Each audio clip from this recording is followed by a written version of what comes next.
Hi, everyone. Welcome to this incredible session 4 of Caring Economy, a collaboration between Ladies Fund and Women for Solutions with support of Dow Global Foundation, Canada Pakistan Business Council, the Federation, as well as ConnectHear. We are absolutely thrilled to be welcoming you to this 4th session, which is on unconscious biases and features the amazing Samia Qamar. So first, we're going to have a little introduction by our partner in this, the Canada Pakistan Business Council President, Samir Dosal. Samir, welcome. Thank you, Tara, for yet another amazing session. I really appreciate the wonderful work that you are doing and bringing in. Samia is really amazing. I just wanted to bring greetings from the Canada Pakistan Business Council and to recognize the wonderful work that's going on in Pakistan under the leadership of Tara Uzra Dawood, the Dawood Global Foundation, the Ladies Fund, and so many others. So folks, enjoy the session. Stay tuned for the next little while.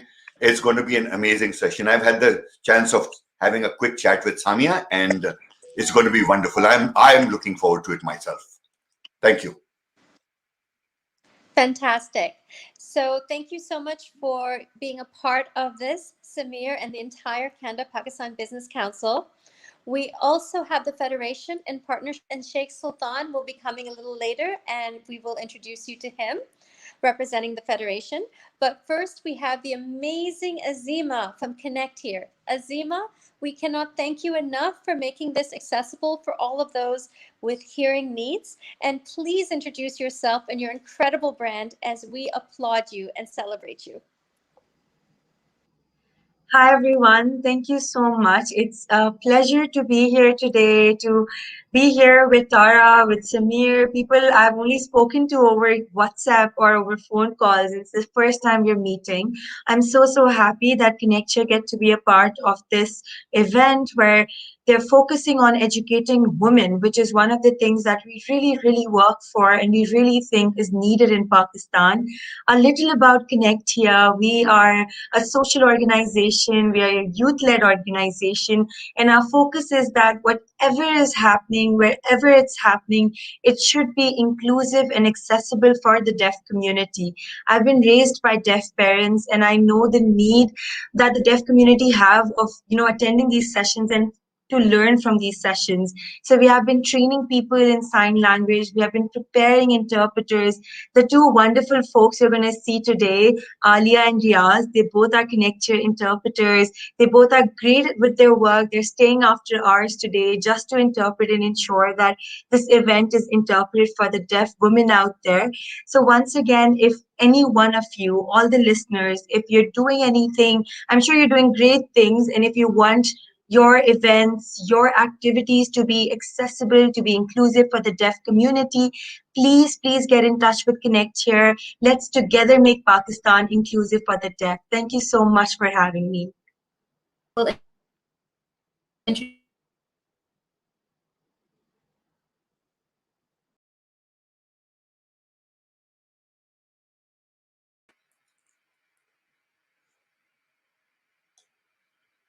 Thank you, Azima. Thank you for being there and really appreciate that the fact. Tara, would you like to introduce the next guest, or do you want me to go ahead and request?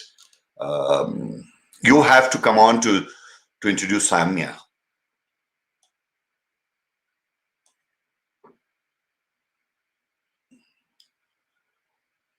Folks, a little bit of a technical glitch here. No worries. I'm going to take this opportunity and jump in to introduce Samia. Samia is going to talk today about the part of the series. Samia is a Pakistani citizen with a rich experience of more than 14 years in human resources of multinational companies with multiple industries, which include healthcare management, consultancy, hospitality, and financial service. In her most recent role, she's working as a country head HR for S&P Global Pakistan.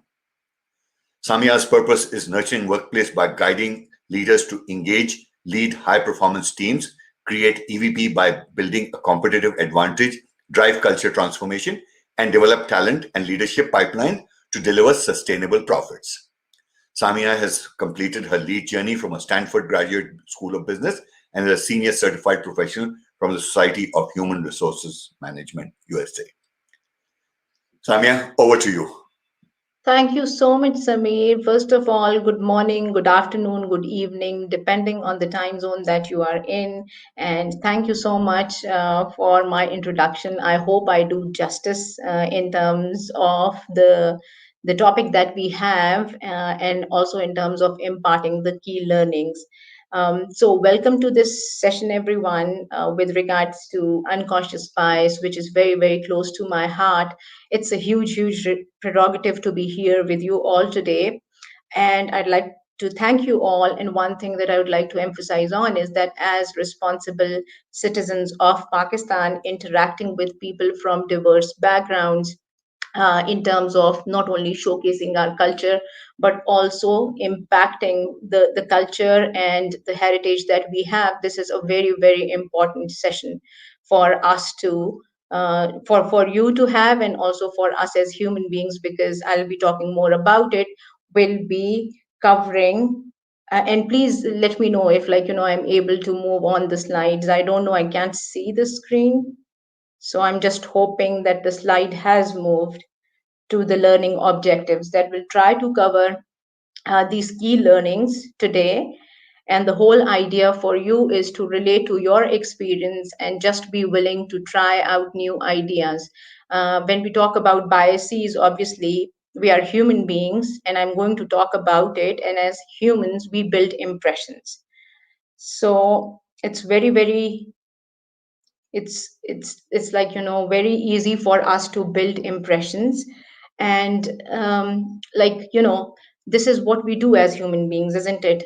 Whenever we get to meet someone, whenever we get to have some sort of an interaction, whenever we come up in any sort of a circumstance, we quickly start to evaluate and diagnose the environment, that what is going on. And also we try to determine something about people. And usually, like, we don't even have time to follow up on facts, or whether, there is some evidence around it, but it's just the determination without having any validation whether that holds true or not true. But those impressions are built up very quickly in our mind. Now, I just want to emphasize that from the most forward looking professionals, there is a lot of work which is happening, there is a lot of research, and many companies are leveraging that research and applying some of the techniques within their own companies, how to sort of make more diverse workplaces, and how to inculcate inclusivity within their companies. So I know some of this stuff that you may have heard in from one way or another, one form or another. That may be something like, you might be, you might have been exposed to some of the learnings. But my own experience is that, the more we hear about it, the more we are focused on it, because then we are having some cautious decision making around it in terms of understanding our own biases. So I want to start by sharing just a handful of quick studies of what we are learning about how this shows up. For example, we know, because research at University of Pennsylvania and Cornell has found that basketball referees, and I'll start with this example because this is what is going to relate to each one of us, that if somebody says that, I'm free from biases, then that is not a true statement. So that is where they conducted their study, where it was pretty clear that those basketball referees, they give fouls to players opposite to their race. Like those players who belong to the same race, they do this, and it's not purposefully, it's not something intentional, but they give penalties to others who belong to a different race. And again, this is something which is backed up by the evidence from that research study. So this means that as humans, we prefer the likability factor. People who tend to come across as similar to us are the ones that we like, and we would like to, socialize with them. We would like to spend our more time with them, and that's something which is very, very natural. And likewise, people who are different, we would tend to have that ability to sort of, to have our differences, or maybe we maintain some space around it. There is another similar research which determines the which that has a direct correlation with the accent of people. Now, you may find it something interesting that these researchers at Tel Aviv University, at the University of Chicago, found out that people tend to like those people who have similar accent, and people tend to sort of diverge from those people who have sort of a different accent.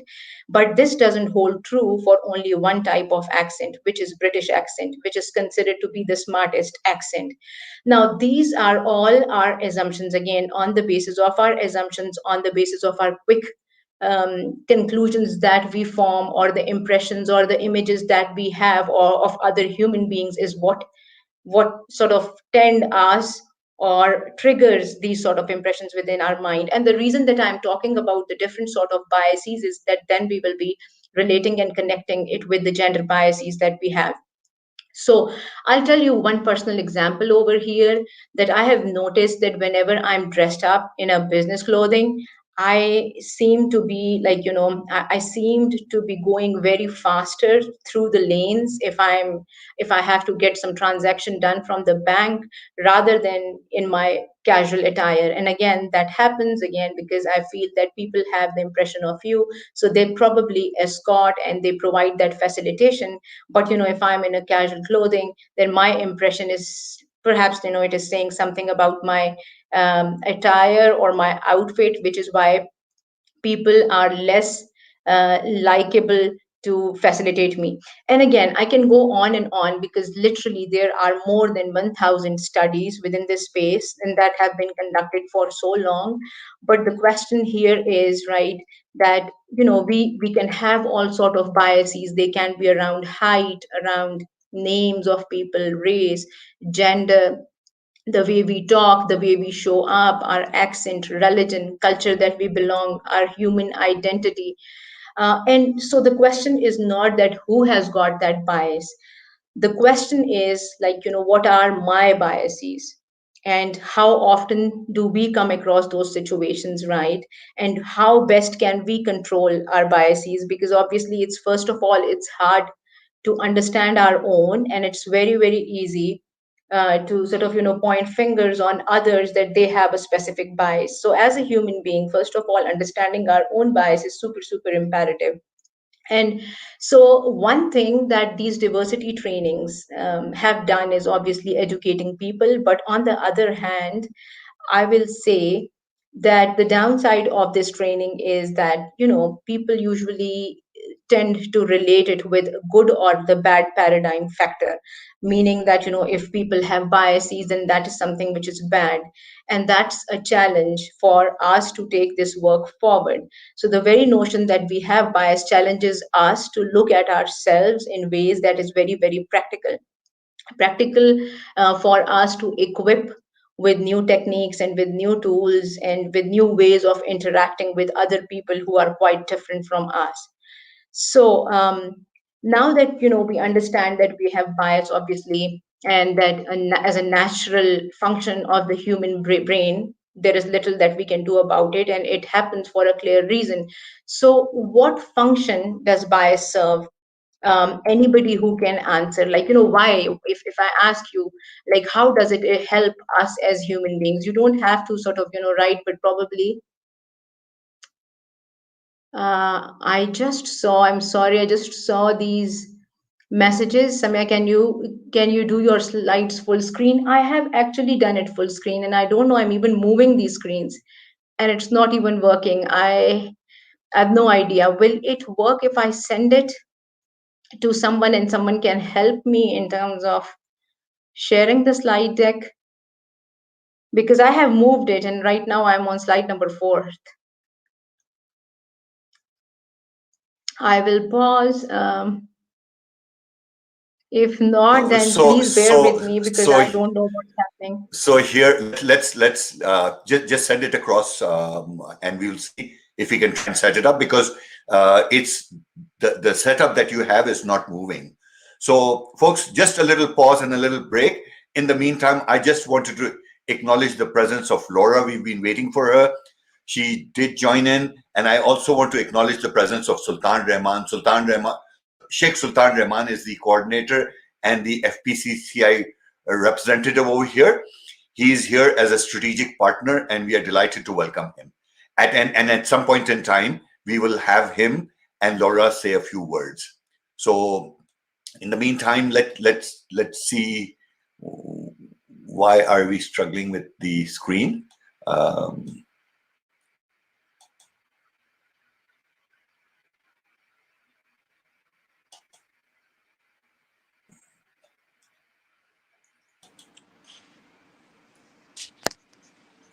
Hi, Tara. Hi, everyone. Thank you all for your patience. I know that Samia is having a little problem with her slides, but I recommend, Samia, you continue the presentation. But if Sheikh Sultan Rehman, we are thrilled by you and the absolute wonderful partnership with the Federation. We also want to acknowledge Laura. She has extremely poor internet right now, but the amazing Laura Koch is the reason why these 6 sessions exist. Her wonderful partnership with me and Ladies Fund and all of us and Samir and of course Samia. So we thank Laura in every which way. Samia, whenever you're ready, you can speak even without slides. We'd all love to hear and learn from you. Technology is a great asset and a valuable add, but it's you we want to learn from. So we can scrap the slides and just listen from you, to you, excuse me. Thank you. Thank you so much for the great honor. So I was just, asking this question that, what do you think? Maybe some of you, if you feel comfortable, can type in your answers that how does our biases, like, in your mind, what do you think? How do they serve us best? Why do we have them in the first place? And what do they do? So any ideas, no judgments at all, because it's all about understanding our unconscious biases and making sure that how that's also fine if you don't have answers, but I will simply say that what does this bias do, right? It serves us. Basically, we have our self-serving biases as well. That makes us comfortable in a space is where we have our biases in the first place. Like that's the whole reason. As a human being, they are the danger detectors, and they are the ones that help us or support us whenever we come across any situation that we think is either harmful or is something that we don't want to do. So as all human beings um, have built us through our life experiences, our background. We have our rules, which are not written anywhere, and these are the like we have our own book of rules. And there is again nothing right or nothing wrong, but whatever has worked us on the basis of the background, culture, religion, race, ethnicity, people that we come across, people with whom we have interacted in the people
Tara, it seems that Nia is having challenges in her internet. Okay.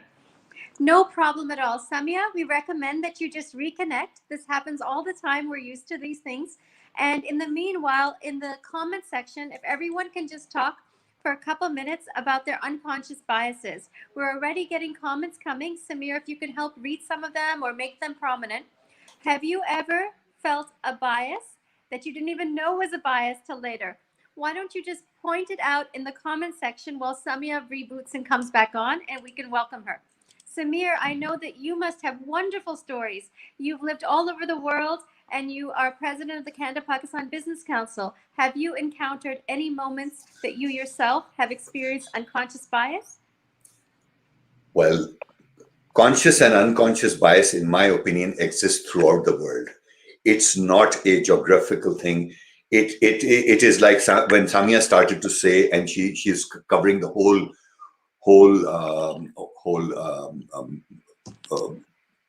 chart of things and where it comes from. So it's a big challenge everywhere. Having said that, I personally think living in Canada, there are definitely biases. In North America, we are talking of Black Lives Matter. Down south to us is major issues going on. Having said that, sometimes the color of the skin does create a problem, and I think that's where the issue is. And in my personal opinion, and Tara, you and I have talked about it, and these are issues that if we have to continue to talk about it, we have to make people realize, empower the people who are struggling with this to raise their voices in a respectable manner. This is my personal approach and attitude, in a respectable manner to get your voices heard. So this is the way I see life over here. So it's very powerful what you shared. I myself have experienced unconscious biases, both from others as well as from myself. Sometimes it can even be what I could accomplish, whether as a woman, and there's no barriers, but sometimes we ourselves can wonder, especially if you're trailblazing, and also when you're young. I know that sometimes people feel that when they're young, they may not be able to achieve certain things. So that's why we invited Samia to speak today, because Samia's topic is so powerful, because the biases we face can even be internal from how we've been raised, or we don't have role models in certain ways. So it's such a powerful and broad topic she's speaking about, and it's one that we really look forward to hearing. Samir, are there any comments that you may have seen in the section that people are asking some questions? I'm just going through these, and you know what?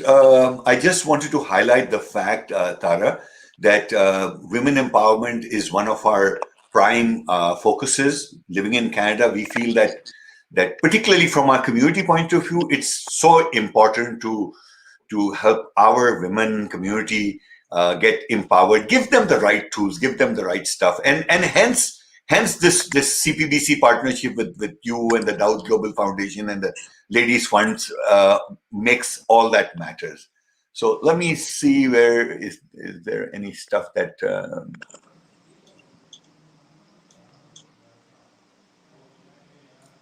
there isn't much. So continue to share, Tara. Continue to share with us the journey as a young girl you started. I've personally seen you, so it's not for me. I want people to hear about. I know your dad and everybody, but that's besides the point. You are here for me as far as CPBC is concerned. You are an amazing leader, a champion, and activist for doing some amazing things and bringing things in the forefront, and that's what it's all about. Especially sitting in Pakistan, you have, and we all have our challenges. Women do have a lot more challenges in Pakistan, but things are moving, and we all collectively need to make that effort. So that's a very important approach you have, Samir, because I know that throughout my life journey, there has been so many moments where people have told me things are impossible. So even, when I was, here, Samia's come back. We're so excited to welcome you, Samia. I know your journey is going to be even more interesting than hearing about mine, but we hope we can hear you better now. Samia, have you got your audio? Okay, Actually, not. so while we're waiting for Samya's audio, I will bore you all with my story. So pretty much every step of the journey, there has been people saying it's impossible, not just no or it's not permissible, but that it's impossible. So I feel that our biases can come from our culture, our communities, sometimes even well-meaning family, relatives, even role models may not even understand what is possible. Like, running a financial institution. I, for example, am the first female CEO of any non-banking financial institution. So obviously there was no role model or precedent for that. Our first awards for women. So many people told me, why do you want to give awards for women? And so each step of the way. But what I found in life is that one of the reasons in my life I've experienced unconscious biases, and Samia's back, so I'll just finish the statement, is because the dreams and vision I have for myself are known to me and come inside me. So it's not necessarily that everyone around me knows my dreams as well as I know my dreams. But now Samia's back and she's so powerful. And we cannot wait to hear from you, Samia. So I can sure I can say on behalf of us all, welcome back, and the floor is yours. Thank you so much. I have connected through my cell phone and very, very sorry about the inconvenience that was caused. And it seems like I really missed on something very, very interesting because I could see you both saying some important stuff through another laptop, but I couldn't listen to it. So it was intriguing. So I was, yeah, coming back to where I was, and please feel free, like I will be happy to take chat or any questions as well. Meanwhile, but since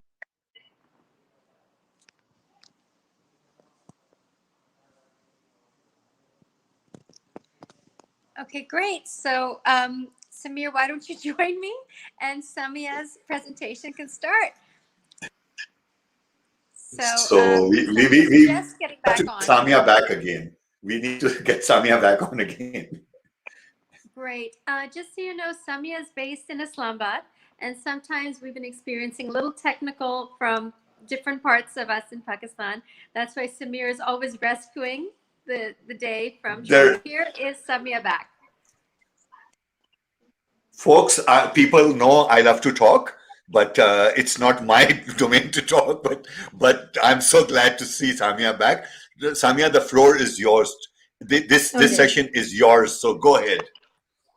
All right. So again, very, very sorry about it. So a couple of things that I wanted to share with this group is that we all have our lens, and without even knowing what sort of lens we are wearing, we are looking at the world with those lens. We don't know whether the color is blue, whether the color is gray, orange, but that is like by default ever since we were born, and then we were raised, and the type of interactions that we have had, our parents, our background, the school that we attended, our social network, people with whom we sort of we love to meet, our friends, our relatives, our cultural festivals that we participate in or celebrate, our religion, everything as has got a huge role to shape the lens that we have. It's also called, there is a concept which is known as schema. So basically it means that sometimes what happens is that while the things are right there in front of us, we are not able to spot certain things. So whenever we are getting to have that chance of meeting together, there is a like there is a factor which we call, where people say that, okay, I wasn't able to see that, whereas someone else will say, okay, I was able to see that. And why this happens is just because our ability and our preferences that help us to see certain things, whereas those appear to be a blind spot for other people or other participants within the same room. And it's again absolutely nothing to do with our inability. It's basically how we are wired, or the frameworks that we have built as part of that schema. So I know it's like completely different, but those opinions, again, the schema or the lens that we have, that shapes our world. That's how we see things. That's our ability. So whether whether we shrink the horizon or whether we are expanding our horizon is entirely up to us. Now, I'll talk a little bit about the gender thing. I'm sure many of you belong to Pakistan. Pakistan as a country has come a long way after making baby steps to help women progress. And this is where Tara is doing an amazing job, a phenomenal job, for making sure that all the enabling factors are there for women to progress. So nonetheless, some of the expectations are bedded as part of the culture and as part of the society from women as well as men. So gender roles are not something which is either in my control or somebody else's control. It's in the control of the society due to patriarchy, where men are associated with being breadwinners and women are associated with being caregivers. They are supposed to be the ones who have to take care of their families. Now, I'm not saying that either you agree or disagree, because I'm sure it's going to be a long debate. I myself have very different honestly opinions around it. For example, I don't cook. Now, it is something which is highly unexpected from a woman, but obviously I don't want to end up into those sort of biases. All I'm saying is that we are all different. So patriarchal structure is relatively stronger in Pakistan, in rural areas, and in tribal areas it's slightly different. But one thing I'd like to say is that since the society has already defined roles, it has an impact on some degree on genders and their ability to see their worlds. Because even if they are doing things which are quite different from what the role has defined or the society has defined as a role for them, it gets really hard for them to reverse those roles. And it's quite, I'll say, grappling or a difficult or a challenging situation. And I can come up with a whole list of things that I have been hearing from my female counterparts when we started working during pandemic. And I'm more than happy to share one of the examples where we as a company, we adopted this approach of working from home, and it has been now almost, it's more than 1 year that we are successfully working with like from work from home. It's serving us best.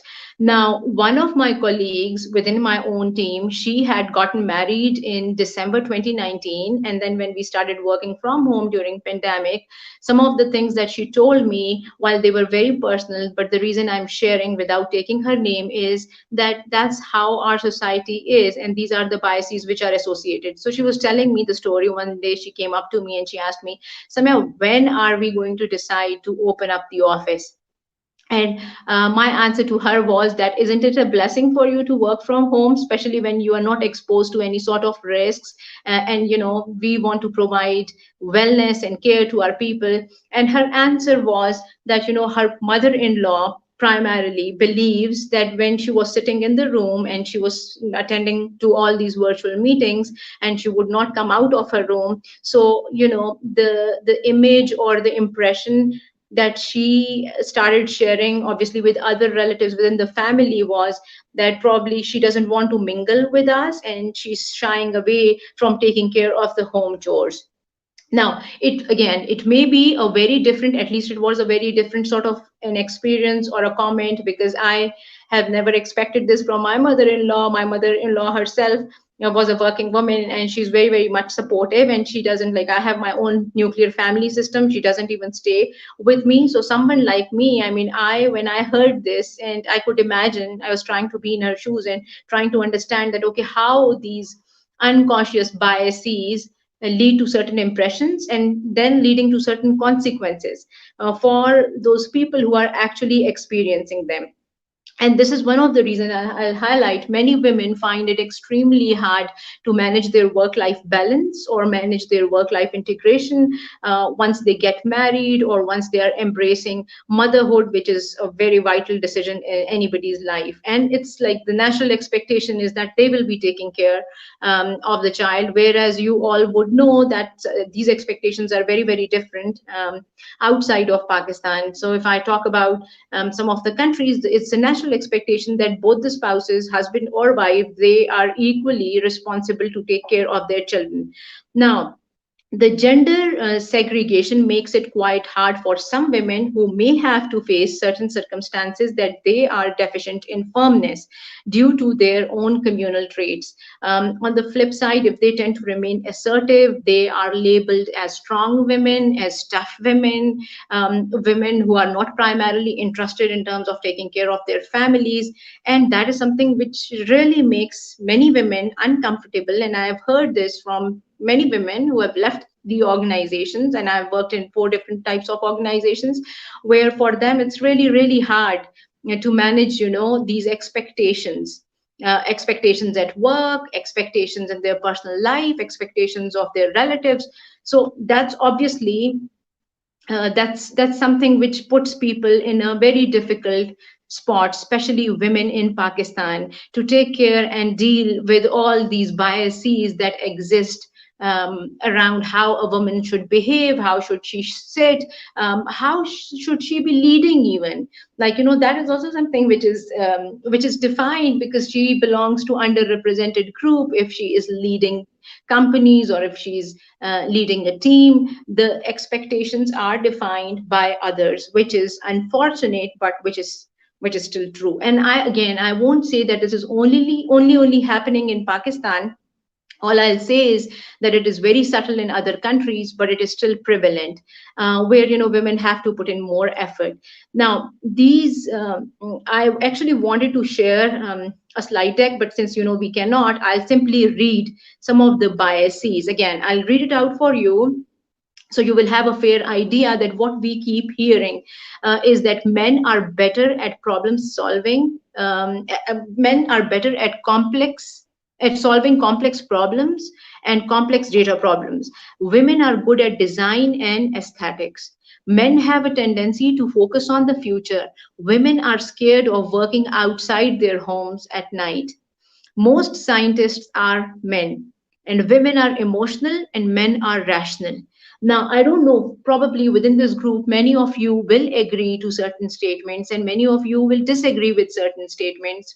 But I'm not here to sort of tell you which is the right statement or which is a wrong statement, because I'll tell you something, and this happens to all human beings. When we wake up in the morning, as an example, so we tell ourselves, okay, so for those people who are diet conscious, they'll say, I'll eat better, I'll eat less.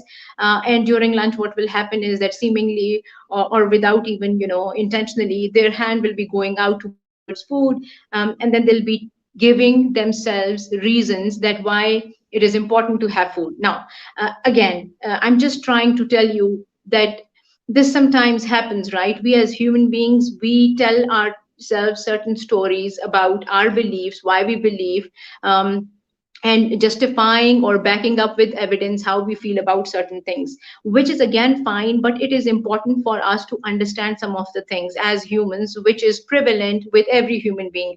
One is like in attentional blindness. In attentional blindness, that means that we are not intentionally doing something, or we are not trying to be blind. It's just that we just don't know certain things which we don't know, or we have not been exposed to certain things. That's why we don't know certain things, and all that we have seen around us is what is forming or shaping our impression of others.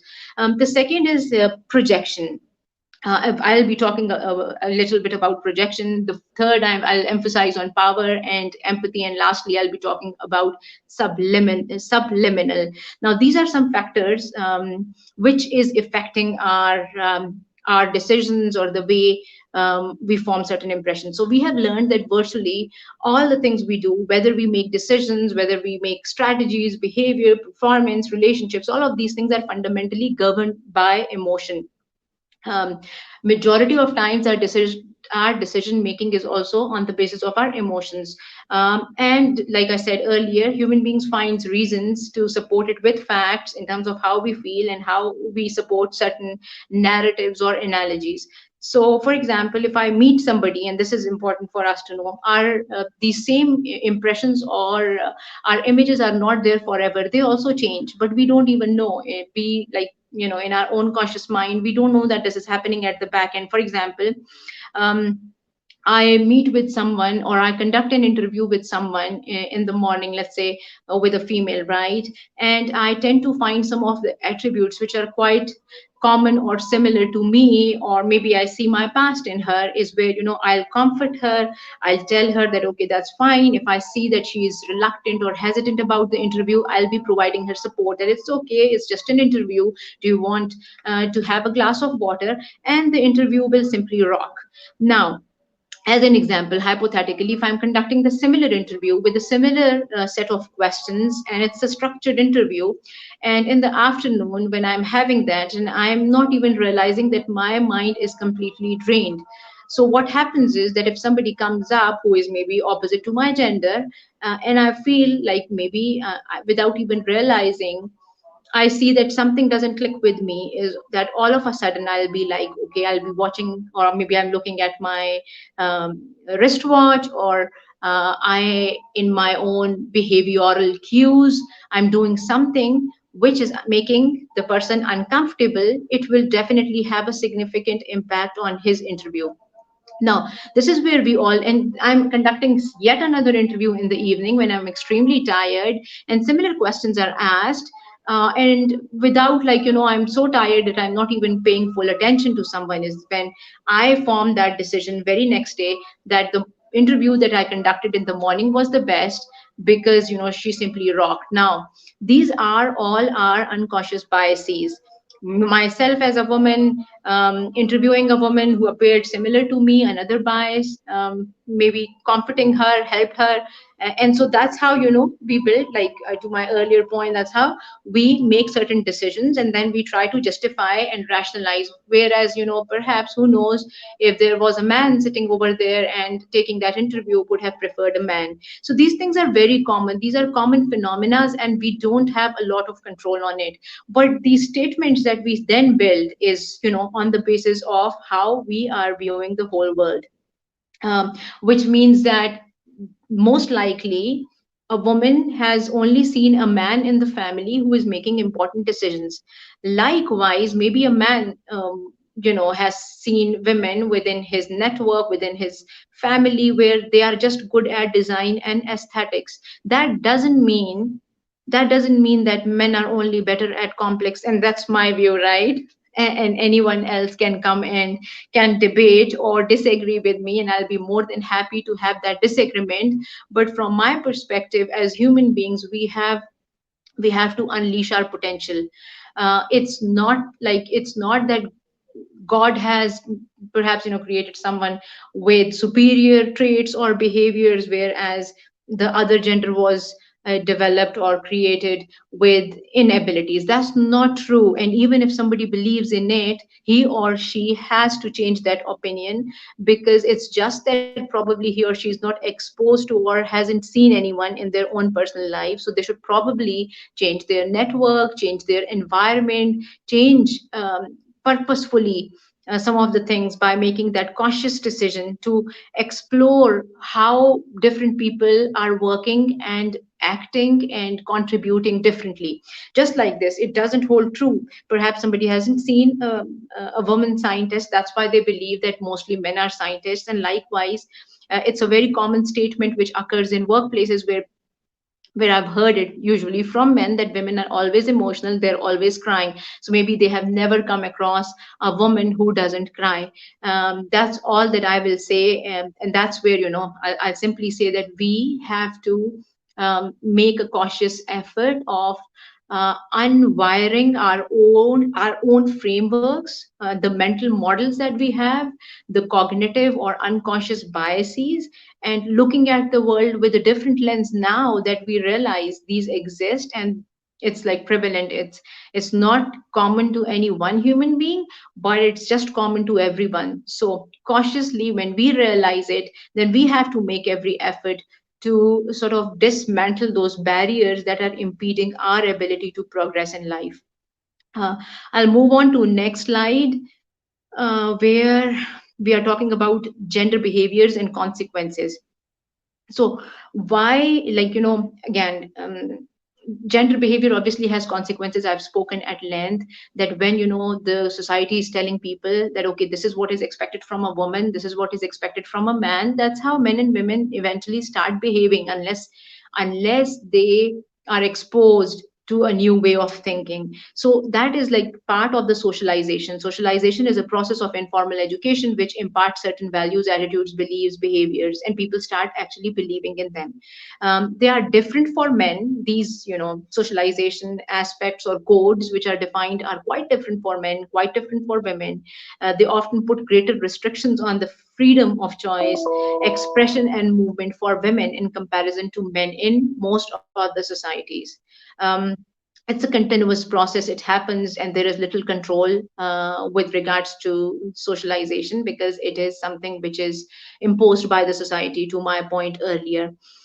Several institutions, starting with the family into which a child is born, help in the process of socialization. The sources where we learn gender biased behaviors are again the same thing.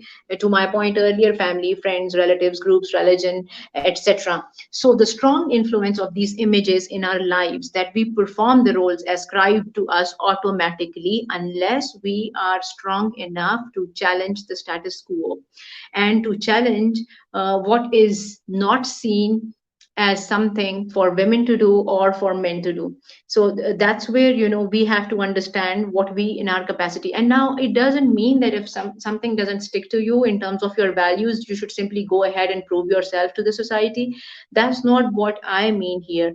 But all I'm saying is that you should not be giving up on your dreams. You should not be giving up on what you want to do in your life just because you are a woman and just because you are being told by those people around you that you have a limited capacity or limited potential.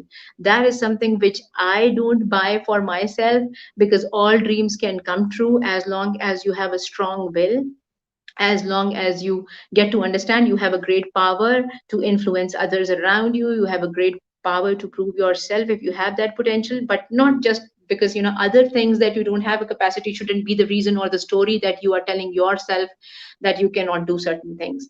So we ourselves begin to judge others. That's how this process of judgment then becomes so wired fundamentally, and I'll say socially, that it's sometimes hard for us to get out of those biases as well. So we as women also have our unconscious biases where we also say that okay, this is what is expected from a woman and this is not what is expected from a woman, right? So we have to change it now that we realize that we all are humans. We should be unleashing our inner potential, because this life is given for once. So obviously you should not be missing out anything just because you belong to a certain gender. And this reminds me of a story. I was attending a conference, and it was where there was a trans person, and she came up on the stage and she was sharing her story. And that is where I felt like very sad, because we are still struggling and we are having our journey as women, but at the same time we are still better off when it comes to trans people. And that was the day when I realized. So the person who was sharing a very nice story, it touched my heart. And she was sharing that when she was born, again society defines roles. She was born to an amazing family, to an upper class family, and her mother was a doctor. And so whenever he would, like, he had his own gait, he would walk like in a certain manner. But since she prefers to be called she, that's why I'll be very mindful. So she had her own gait, and her mother would always scold when she was a child that men don't walk like this, so you should better act like a man. Whenever she would cry, um, her mother would come up and beat her. Even she was like beaten so many times that you are acting like women, you should act like a man. Eventually, when she grew up, she had the support of an NGO, and that's where she started thinking about exploring her own life. She had the financial assistance from the NGO, and that's where she landed on where she's now imparting sessions and working closely with the NGO. And she said that she has a lot of self confidence to do that. When she was on the stage for the first time, she was so shaky. Now, the reason I'm sharing the story here is that society creates those inequalities. Who is good, who is better off? That's the wrong concept completely. I don't think so. Any of the religion, it's not part of any of the religions, because everybody is the creature of God, regardless of whatever religion we believe in. So we have no right to degrade anyone, and that was the day when I thought about the fact that we don't have trans people in leadership positions, while we are actively still working on or thinking about having women in leadership roles within organizations. There is still a long way to work, because these are simple human things. Why would somebody want to act someone in a similar manner just because the society wants them to act in a certain manner, which is totally wrong in my view. We all have our own self identity, and that's where she preferred to have the identity of a woman, which served her best. So now I'll be moving on to another slide, and we'll be talking. And please let me know whenever my time is over, because honestly, I have a lot of things to share and would love to share, but I'm also mindful and respectful of your time. So, how would a woman or a young woman or man walk, or how should they behave when they are angry, or how, like, what's the difference between a man or a woman who is expressing pain? Again, society defines when people make certain statements. A woman is not driving well. Again, these are all unconscious biases. Oh, she's a woman, that's why she met with an accident. Oh, he's a man, he's definitely going to be a great driver. Again, this is how we internalize certain things, because that's how we have grown up, that's what we have heard, that's what we continue to hear from others and see, and eventually we also we make it our story as well. So this definitely has to change. I also wanted to talk about like gender stereotypes, while I am trying to share a lot of examples with you that what those stereotypes are. And then with these stereotypes, there are certain consequences, that, how men and women should behave differently, and how then they actually behave differently is where, there are certain consequences to those behaviors. For example, I'll just share one, and this is purely on the basis of my observation, and again, a personal story of a female who was promoted to a leadership position. And she came up to me and she told me that, Samya, it's very hard for me to lead, because in my family and in my home, what I have seen is that men are always making decisions, and they are the ones who are always leading. And no matter whether it's a small decision or a big decision, but since I have seen it, so I feel like following men, even if when I am a leader. So what should I be doing? And that was the day when I not only felt sorry for her, but I was sort of, exposed to this type of a story for a very first time. And then I reflected on my story. And so my story is completely different. While I'm born and raised in Pakistan, being the fourth daughter, my father gave so much confidence to me that my brother still tells me that, you know what, like, it's like my brother is the youngest after four sisters, and what he says is that, in Pakistan, men who are born after four sisters are treated like kings. And look at me, it seems like, this was like that was a purely a joke. Once he said, it seems like, I am a servant of four women. Every time I have to, my sisters are the ones who are making decisions. And that day I thought that probably it is my family dynamics, which is why, it comes so naturally to me to be in the leadership position. And it's been like more than now almost close to 15 years that I'm working. But, honestly, it touched my heart too, because she was true in terms of what she had seen and those challenges that she had come across. But again, my only point is that while these challenges are there for women, there is no reason for women to give up on those, because eventually the story should not be told by the society that what should be working best for women, or for a man too, for that matter, because they are also told like they have to behave in certain ways. And when they are weak, or when they are crying, when they are emotional, every time they hear is that, you are a man, you have to act like a man, which is again so wrong and wired in the society. So they start behaving in that manner, and then it's like, the story that we tell, eventually we become what we tell ourselves. So yeah, we will be challenging these stereotypes. These stereotypes should be challenged by people like you, and at the same time we will try to understand what keeps them as important aspects of how we behave and react in the social context as a result of how we should be behaving. So this should again not, I was expecting to share one story, and it's the story that I took from a gender study, that there were two frogs, and I would have loved to have it like, in the form of an activity, but I know we are short of time. I'll simply say that a story was around two frogs and they were sleeping. Suddenly, a loud noise from nearby woke them up. One of the frogs hid under the bed, while the other one picked up a stick and ran towards the door. Now, identify which of the frog is male and which one is the female. Now, I'll share just a story, quick one. When we did this exercise with our people, everybody said that the frog who took up the stick and then ran towards the door was the male. Like majority of people mentioned, right? And they mentioned that those the other frog who was sleeping was a female. And when we asked, like, what was the reason behind forming that impression, so the list goes like, because he was the male was adventurous. That's because he was aggressive, he was bold, he was courageous. Um, he was impatient to fix the problem. He was authoritative. Usually, breadwinners are the ones who are taking care of families. These were the natural reactions of people. Whereas people said that the one who was weak stayed in the bed.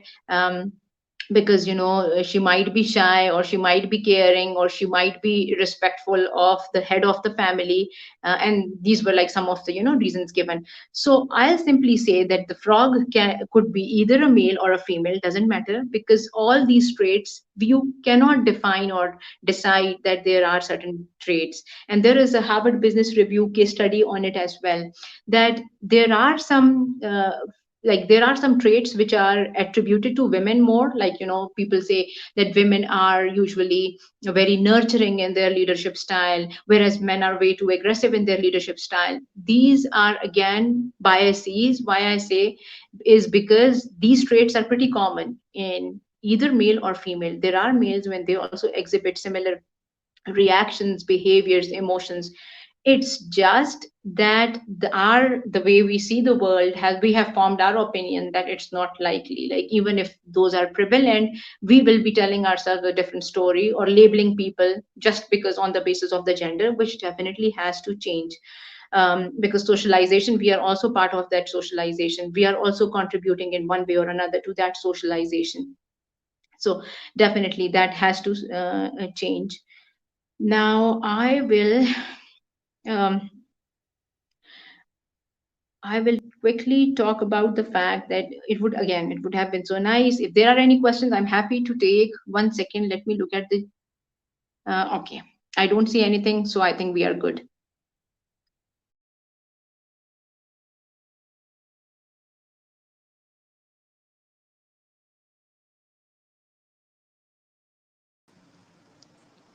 Hi, everyone. And thank you so much for being with us throughout this day. And greetings also to Emil from Switzerland. Samir, are you with us as well?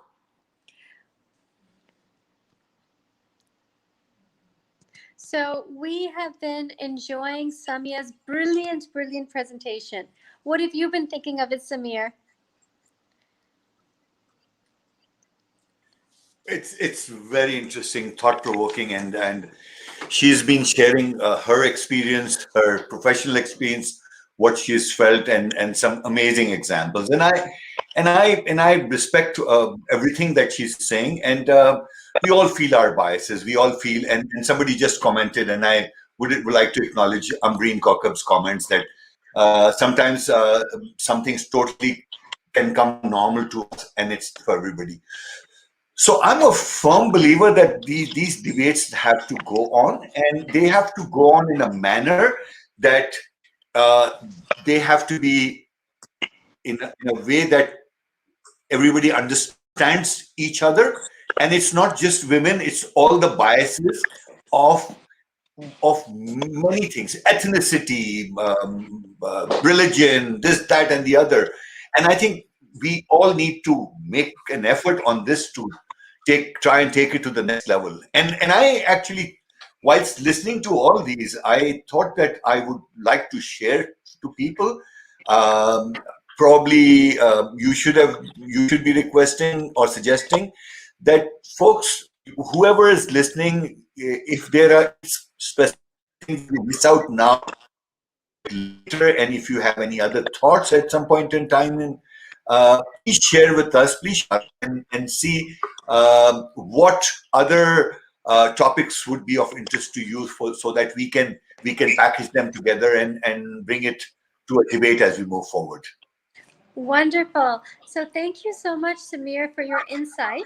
And we look forward to everyone's comments as well as their continued questions, all of which will be sent to Samia as well. And Samia is back again right now. Would you like to continue any further, Samia? Yeah, I just want to be mindful of time. How much time do we have, You have Tara? 15 more minutes if you wish. Sure, definitely. I am fully up for it. So where we were, yeah. So I just simply I'll add a couple of things here while the train of my thought totally got disconnected. That's totally fine. But couple of things. I hope I'm audible and I'm fine. You're perfect. Perfect. Just Okay. relax, get back to it, and enjoy yourself. Thank you. Thank you so much. Thank you, Tara. So, with regards to business success, I wanted to relate to it as well that we, and again, I'm saying we, because I'm a human resources professional. So, from that perspective, whenever we look at talent or we would like to hire a talent, we simply want those people who we feel is the right talent hired at the right time and can do things in the right manner. So that means that having that understanding of the difference between gender is critical for the development work. And obviously the stereotypes, obviously everybody has got their own stereotypes, should not be the reason. And one thing that we need to understand is that inequity between men and women is not on their biological differences or characteristics, but it's something which is constructed by the society with regards to the attributes that are expected of both men and women. And human brain is remarkable. The triggers that we have, or the triggers actually happen is due to the limbic fast brain reaction, and that's where we call that they are known as stereotypes. When we lose our power to focus on other things, and the part of the brain tends to lose its power completely, and on the basis of immediate images or reactions, we start forming opinions about others regardless of race, gender, ethnicity, background, experience, and the list goes on and on and on. And there are times when there are self-serving biases as well. Um, I have seen self-serving biases quite often. They occur because if something serves one person or human being well is where we have multiple reasons or rationales that why we are doing certain things the way we are doing. So obviously we just have to be mindful of all of these biases that occur with us or that are that exist. And also, like sometimes like our own blind spots are important for us. And there is a very good example which was shared somewhere. I was reading a book, and there was a guy. And so what he used to do was that, since he loved shoes, so every time whenever he would be in the meeting room, would always look at shoes of others instead of looking at the body language or interacting or creating that eye contact. Again, this also forms or shapes our opinions or our behavior in terms of what we are looking, what does our world look like. And when that guy would come out of the room, when his manager would ask something, he would be like, since because he didn't pay attention to other things, he would not know much of the information, but rather he would only know, like, who is wearing what shoes, since he was a lover of shoes, I'll say. So that's where I just want to emphasize on this fact as well, that regardless of the gender that we have, eventually if we are working somewhere, we are contributing to our household activities, no matter what we are doing, we should, now that we know and we realize our own biases, we should challenge ourselves in terms of what needs to change. And the impressions that we have formed over a period of time should definitely be challenged, and we should be looking for other ways or other narratives and evidences that doesn't support what we have learned so far. Obviously that is something which will help us, and then definitely we can have very active and effective debates with our colleagues who belong to other gender, I'll tell you something. So every time I've like, I've headed two organizations, and interestingly, I was the only woman leader. And it's quite challenging to be in a room of men when there are so many men. And obviously, again, I won't say, because then I'll appear as biased. So I'll rather say that usually people think that men have that dominance of making decisions. I disagree with it as well. Why? Because what I have seen in my experiences, that men definitely, they men will, and again, this doesn't go to every man, right? Majority of men, or I'm just saying it, I'm trying to be mindful of my my words as well. It doesn't go out to everyone. Every human being is unique. So I simply say that's how people view men, that they're very outgoing. They are very, like, if they have an opinion, they'll not wait for anyone, whereas women, on the other hand, they tend to think whether we should be saying it or we shouldn't be saying it.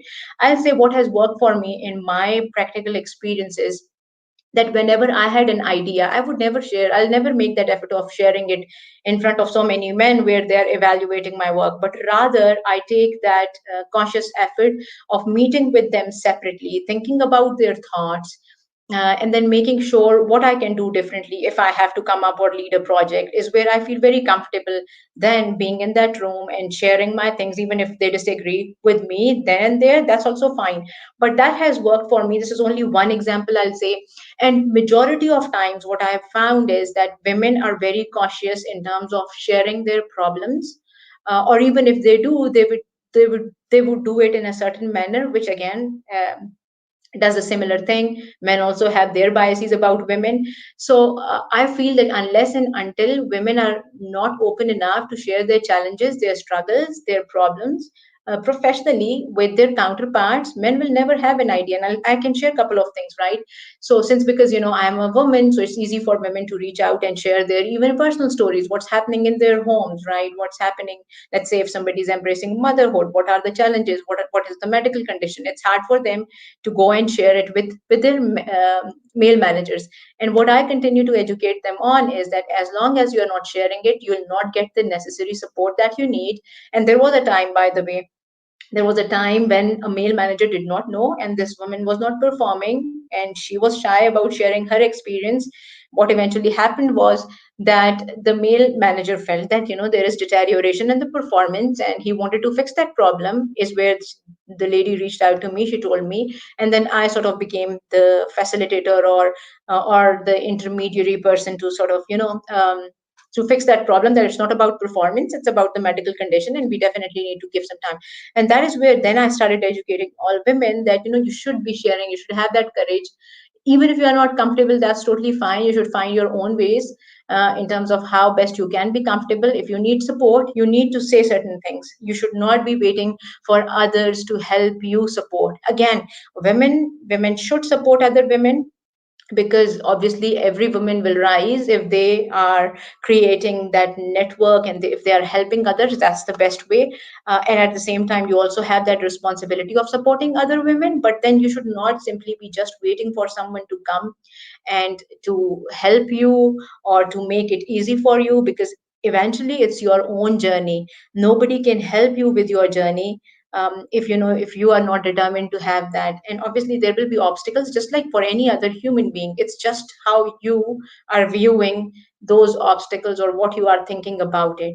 So that's all I'll say. I can go on and on, but yeah, I'm just trying to be respectful of the time, and I'll end my conversation by saying that the question should be that what are we doing to contribute to that change, and that what can we do to invite having these conversations now that we are more aware. And that you may feel sometimes that it's very hard, or you are beating your head against the wall, but then trying should never stop. So having that conversations, even if you are making baby steps, if you are helping other women, if you are sharing their stories and helping them and supporting them, is how this country will obviously progress. And if this all, it's an ecosystem. So it's not just that you are just helping women for the sake of women. It is important for the society, it is important for the organizations. There is a whole, there is a big study on it that says, when women lead firms, what is it, when women lead, firms succeed, I believe that's it. And then there is another argument around it as well, that when women are progressing, it has a direct correlation with the improvement in the economy, and in the economic landscape of the country. Organizations also thrive. So with that in mind, you should also never limit your potential if you are a woman, and you should never limit your potential just because you are a woman. At the same time, you should also understand challenges of other gender, while yours are there and perhaps unique to you, but then it's a life journey. You should understand even the struggles of transgender as well, and male colleagues as well, any other religion, any other ethnicity. So with that, I'll now hand this over back to Tara, and if there are any questions or comments, I'm more than happy to hear.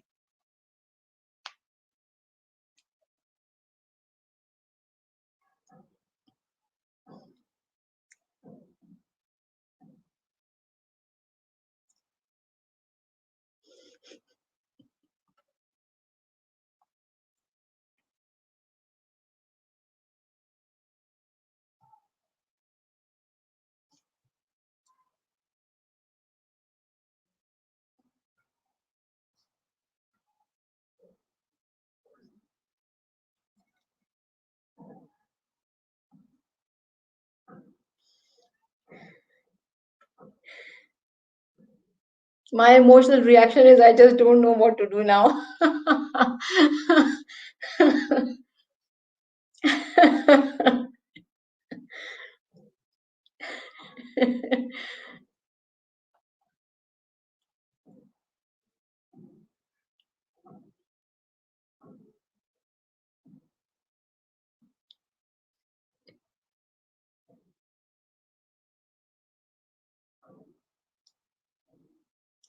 In fact, I would have loved to hear experiences of the target audience as well. Like, what has been your experience? What are your personal situations? At any point in time, I'm available through LinkedIn. So it should not just be limited to this platform. Feel free to reach out to me. I'm there on the Facebook. I am very active on the social media. If I can be of any help, if there are any personal situations where you would need my help, I'm more than happy to support you.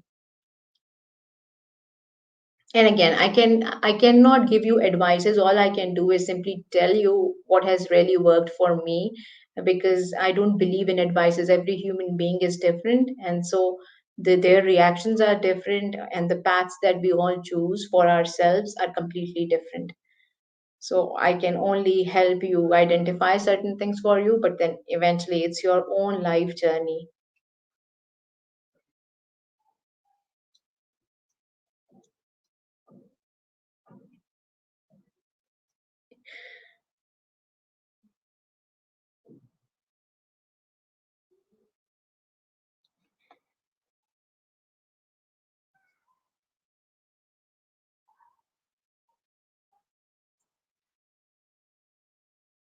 So do we wait? Do we pause?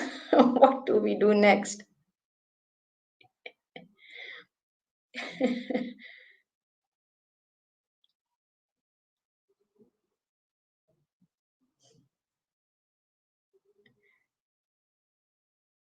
And I can also share my story. So when I started off, I always told myself that, I was a victim to so many things, and, this was not a fair life. I was treated very, very differently because I was a woman. When I entered the workforce only was when, my these thoughts completely changed, because I was too pampered in my personal life by my family members. Over the period of time, I changed my narrative, because again, the stories that we tell, that is what shapes us. And I don't want to be a victim, or I don't want to feel like, I'm falling off the trap, or I don't want it for myself. I don't want to be viewed as a woman who doesn't have that courage, or who doesn't have that capacity to rise. And that's where, I completely changed myself. Situations are difficult in everybody's life, or professional life, or whatever you want to say. But then that doesn't mean that we should feel always that we are victimized. We should definitely have the ability to challenge the stereotypes that are built for us, and we should challenge the status quo, That is what is going to make us a better human being.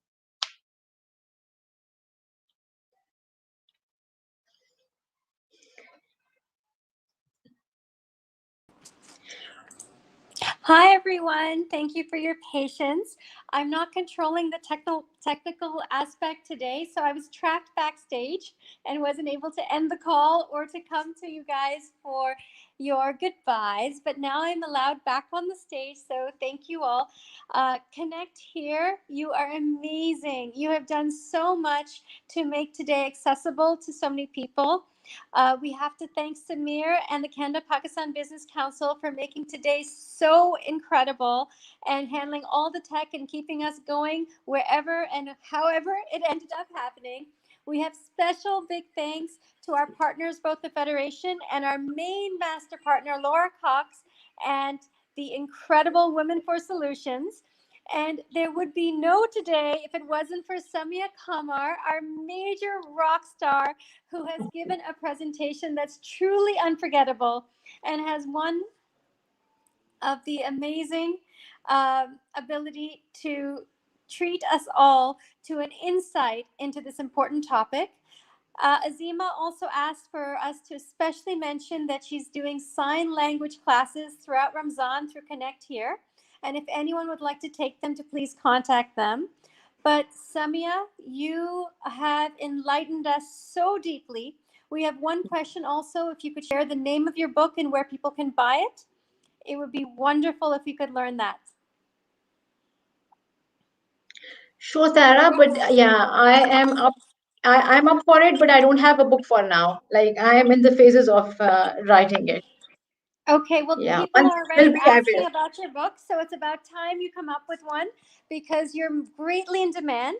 We have several Thank you. questions. We have incredible, I think it says the name of the book. It's from Sabine Heather. Can you share the book name, Samia?